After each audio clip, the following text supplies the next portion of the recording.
2026 has been genuinely good for Nintendo. So today, I'm counting down the top 15 new games for both Switch and Switch 2 this year. Let's get into it. Star Fox is back. After basically a decade of silence, Fox McCloud finally got another game, and it's a full remake of Star Fox 64, built from the ground up for the Switch 2. You're flying through the Lilat system as Fox and the Star Fox squad, blasting enemies out of the sky in this fast, tight rail shooter. It's mostly on rails, meaning the game moves you forward automatically, and you're focused on shooting everything in your path. But there are also open range sections where you have full control. The big thing this remake does differently is the story. The original was pretty thin, but here, the character moments between Fox, Falco, Slippy, and Peppy are actually fleshed out with proper cutscenes and voice acting. There's even a true ending that requires you to find specific routes through the game's branching path system, so there's real replay value here. The evil Dr. Andross has taken over the Lilat system, and only your team can stop him.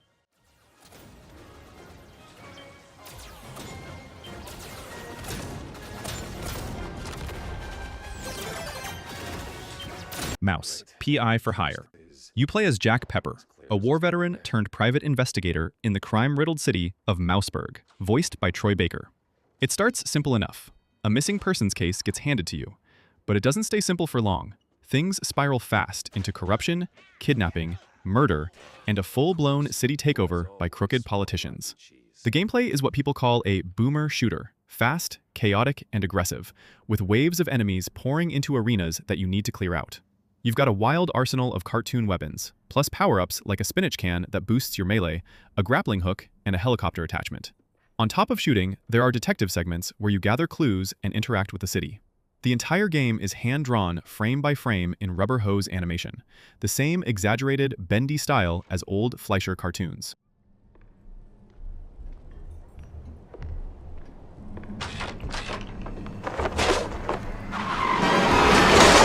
That is a speed for sure. Dragon Quest VII Reimagined. A young fisherman's son living on what seems to be the only island in the world, but after stumbling into some ancient ruins with your friends, you discover stone fragments that open portals to the past, and piece by piece, you start uncovering entire civilizations that were erased from existence by a demon lord named Orgadamir. Each island you restore has its own self-contained story with its own people, its own tragedy, and its own history, which gives the whole thing a really satisfying anthology-style structure. The turn-based combat has been overhauled significantly. You now have vocations, which are basically job classes you can assign to your party members, and a new moonlighting system lets each character hold 2 vocations at once. Monster hearts return as equipable accessories rather than job unlocks, and enemy weaknesses are now shown directly in battle.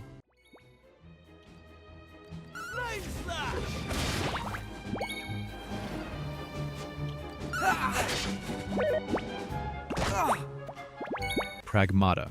Hugh Williams, an astronaut sent to investigate a silent moon base run by a corporation called Delphi. The place mines a rare material called lunafilament, and when Hugh arrives, the entire facility has gone wrong.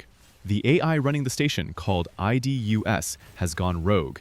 The workers have vanished, and the base is filled with hostile robots. Hugh's only companion is Diana, an android built to look like a 6-year-old girl, who joins him as they try to find a way back to Earth. The combat system is where this game really does its own thing. You control both characters simultaneously. Hugh shoots with conventional weapons, but the robots are heavily armored, and his bullets barely do anything. Diana can hack enemies by solving a grid-based puzzle that appears next to them in real time. You steer a line from one node to a target node using the face buttons, all while Hugh is still moving and shooting.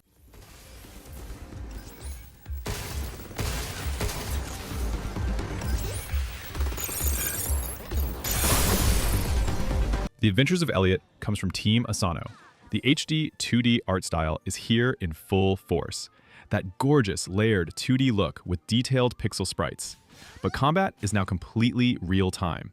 You play as Elliot, an orphan adventurer from the Kingdom of Huther, a small human nation surrounded by beast tribes that would tear it apart without a magical barrier protecting it. After stumbling upon ancient ruins, Elliot discovers a doorway of time and meets a fairy named Faye. From there, the two of them travel across 4 different time periods, trying to fulfill a mission that spans 1,000 years, and slowly revealing how actions in the past ripple into the present. You've got 7 different weapons to swap between: swords, bows, spears, chains, sickles, and more, each with a different feel and range. A second player can jump in as Faye in co-op, helping in combat and assisting with puzzles and platforming.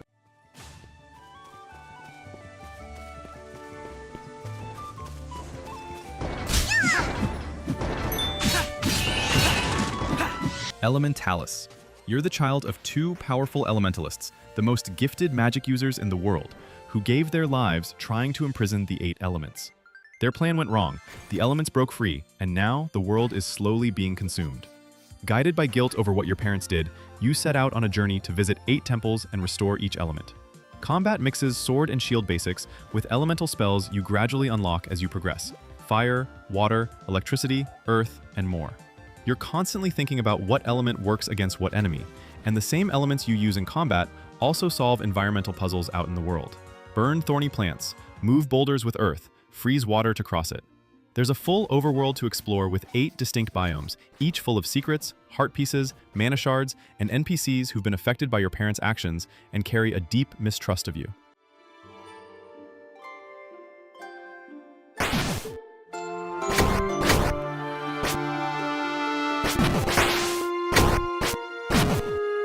Planet of Lana II. Lana and her alien cat companion Mui are living in a world that's changed technology. From the machines that once attacked them has now been adopted by different tribes, each using it in their own way. Not everyone uses it well. When greed and power start tipping the balance, Lana and Mui are pulled into a journey that digs into long-buried truths about their planet and Mui's mysterious origins. It's a cinematic puzzle platformer with no spoken dialogue at all. The whole story is told through visuals, music, animation, and a constructed alien language. Lana is older and more agile now, with wall jumps, run slides, and faster movement options. Mui can control wildlife by emitting an energy pulse, and Lana herself can hack some of the neutral worker robots, opening up new ways to solve puzzles. The environments range from frozen mountain peaks to deep ocean floors to forgotten ruins, all rendered in a gorgeous, hand-painted style.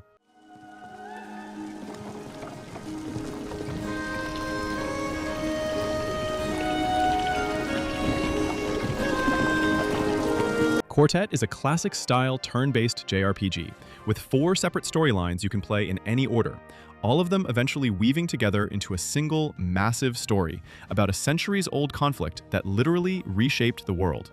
You've got a shop girl who discovers she has magic through a mysterious deck of cards, a government detective uncovering a conspiracy through a string of train robberies, a soldier caught up in a war driven by deadly airships, and an accidental mage who stumbles into power he never asked for. All 4 start separately and converge. Combat is where the game really shines. You have 4 characters on the field at all times, with 4 more in reserve. Any reserve character can swap in at any moment and immediately take their turn, and while they're benched, they regenerate ability points faster.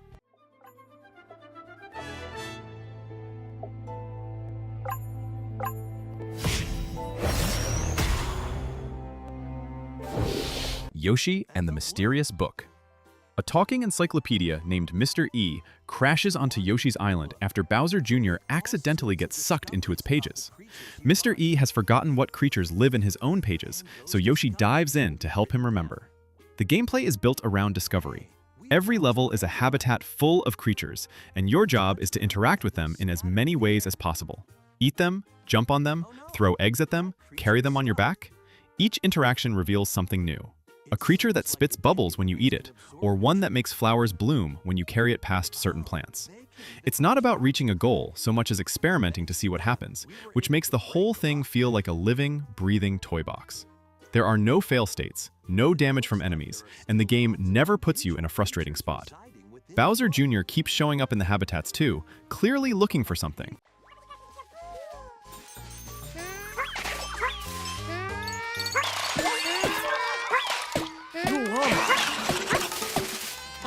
Vampire Crawlers is a roguelite deck builder where you explore multi-floor dungeons step by step, fighting monsters, looting treasure, leveling up, and building a deck out of all the weapons and power-ups from the Survivor's universe. The key mechanic is the combo system. If you play cards in ascending mana cost order, each card multiplies the effect of the next one. You can chain 10, 20, 30 cards in a single turn. Use wild cards to keep the combo going. There's technically no cap on how long a turn can run, which means you're always chasing that next insane combo that just wrecks everything on screen.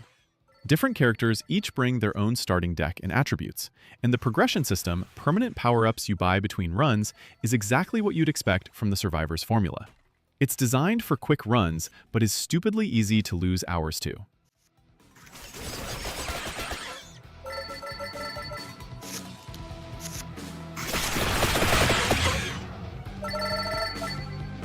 The Legend of Heroes trails beyond the horizon.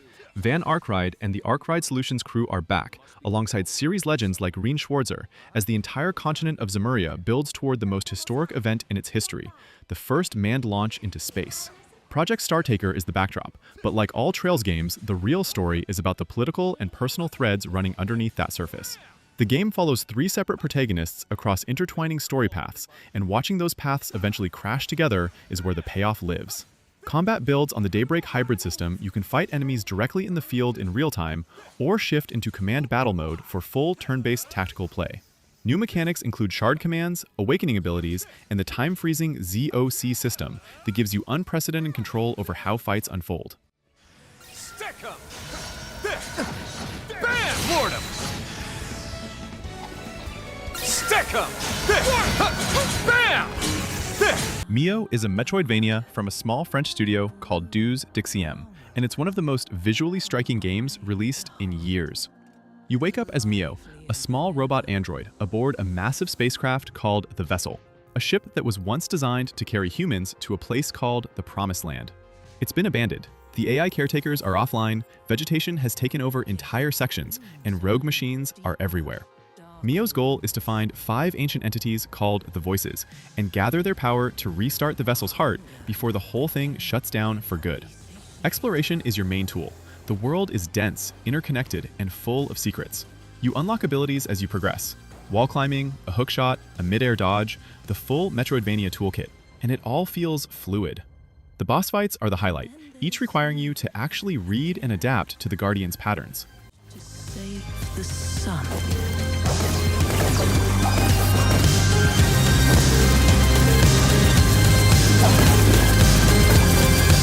Resident Evil Requiem. This is the 9th mainline entry, and it introduces Grace Ashcroft, an FBI intelligence analyst who is deeply introverted, not a trained combat operative, and genuinely terrified of what she's walking into. A body has been found at an abandoned hotel in the Midwest, showing signs of an unknown disease. Grace is assigned to the case, except the hotel is the same place her mother was murdered 8 years ago. Agent Leon S. Kennedy shows up separately, looking for a missing police officer, and as their investigations converge, both of them get pulled toward the buried truth of the Raccoon City incident. The game lets you switch between Grace and Leon freely, and their gameplay styles are completely different. Grace plays like a classic survival horror experience. Tight inventory, scarce ammo, relentless enemies, and constant dread. Leon's sections are much more action-forward, aggressive, and fast.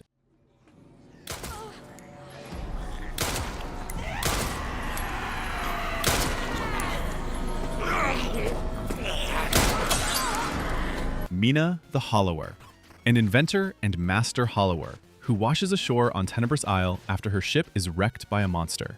She's been summoned to reactivate 6 spark generators scattered across the island, but a rival named Thorn keeps crossing her path, and the island itself has a much darker history than the mayor's letter let on. The core mechanic is burrowing. Mina can dig underground at any moment, dodging attacks, crossing hazards, and entering secret paths hidden beneath the surface. Combat is Souls-inspired. You take hits hard, timing matters a lot, and death is a real consequence. You carry multiple weapon types and sidearms, there's a full trinket system for customization, and the dungeons are some of the most cleverly designed in recent memory. Visually, it runs on a Game Boy Color-inspired palette that looks stunning in motion, with a soundtrack co-composed by Jake Kaufman and Yuzo Koshiro.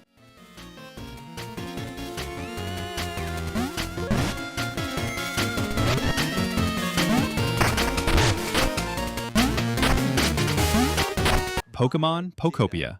Developed by Omega Force, the same studio behind Dragon Quest Builders, Pokopia is best described as Animal Crossing meets Minecraft inside the Pokémon universe. Played as a Ditto who has transformed into a human, the world has withered. All the humans are gone, and most Pokémon have gone into hiding. A lone Tangrowth has been waiting, and you, a little purple blob doing its best impression of a person, are going to rebuild everything from scratch. You gather materials, craft items and furniture, till fields, grow crops, and construct habitats to attract Pokémon back to the world. Every Pokémon you befriend can teach you one of their moves to use as a tool in the world. Bulbasaur's leafage makes grass grow, Lapras's surf lets you cross water, Dragonite's glide takes you across mountain gaps. The mystery of what happened to the humans slowly unfolds through your interactions with the Pokémon around you.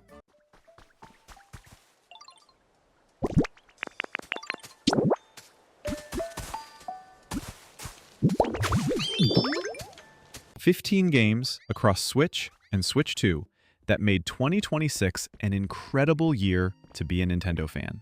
Whether you picked up one of these already, or you've got a list building in your head right now, drop it in the comments. If this video helped you out, a like goes a long way. Subscribe if you haven't, and I'll catch you in the next one.